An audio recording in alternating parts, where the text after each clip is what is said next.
Hey guys, Sebastian here. Today I'm calling an emergency briefing. I'm putting out this short video just to all my clients, just letting you know about the new changes that's happening in the country right now. The NAR buyer's agency and seller's agency agreements have changed. It's been in the news for a while, but I still feel like a lot of people still don't know what's happening. The new rules started August 1st, 2024, the NAR buyer's agency changes. I'm just going over the buyer's part. When entering into a buyer's agency agreement, we have to determine whether the client prefers a non-exclusive or an exclusive agreement. And what that means is a non-exclusive is we're gonna see a house today and we're only gonna be in agreement today. And either way, you still have to sign an agreement, but if you choose to do the exclusive one, that's going to be beyond today. Let's just say we jive and we have a great showing and everything seems great and you're like, you know what, I just want to continue working with you. That would be the exclusive agency agreement. And before we go out to see a house, we have to figure that out. And I know it's just that alone kind of freaks a lot of people out because they're like, oh my God, I just wanted to see this house super quick. Well, that's out the door now. We have to figure that out and sign this agency agreement. It can be terminated, even if you choose the exclusive one. Let's just say things just don't work out. This agreement can be terminated. Also, before going out, we also have to go over the consumer information statement, which also has changed. A lot of you, I've sent this to you before we've gone out to see homes or before listing your property. Well, that form has changed. We're gonna have to go over that in depth before we go out to see properties or before we do the listing appointment.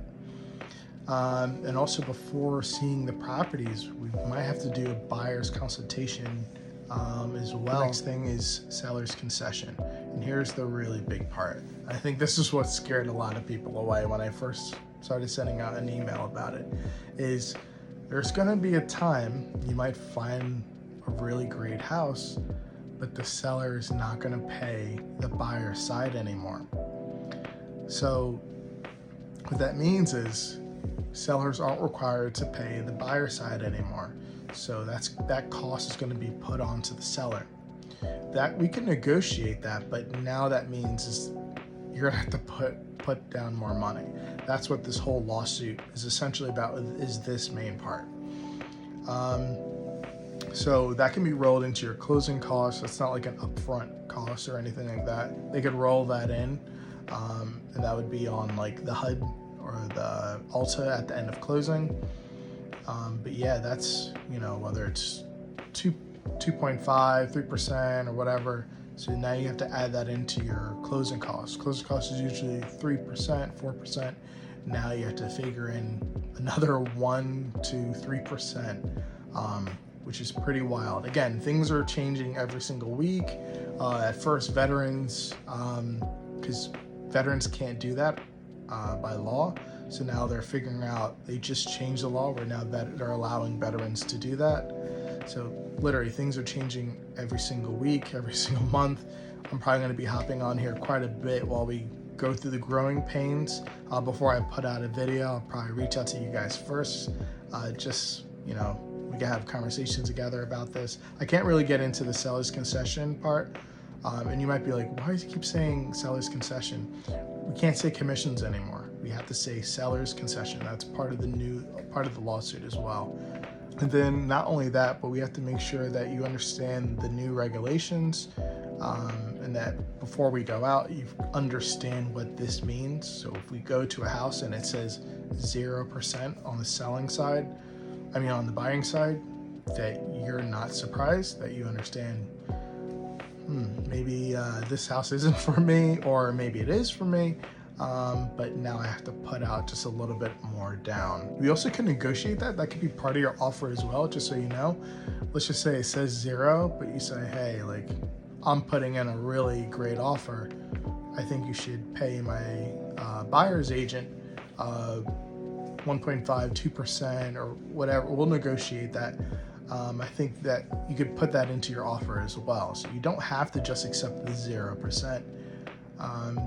That's everything's negotiable. That's what the lawsuit's saying. They want to make more negotiating, not just standard numbers, just 2%, 3%, and that's it. Now it's going to be part of the offer process. Hey, I'm offering $365 for your house. I'm waiving the home inspection. I'm waiving the appraisal, but you also have to pay my agent 2.5%. Essentially something like that. Also, lastly, this has come up a lot where people go, well, then I'm just going to work with the seller's agent. If they're not paying out the buyer's agent, I'll just work with them. They changed that law as well. So even if you work with the seller's agent, you still have to sign the buyer's agency agreement with them, and they're still going to want to get paid because according to the law, they can't represent you as just a seller's agent. So if you sign an agency agreement with them, for them to represent you, they still need to be paid. Hope you guys understand that. If any of you are under contract right now, you don't have to worry about any of this stuff. This is for future transactions.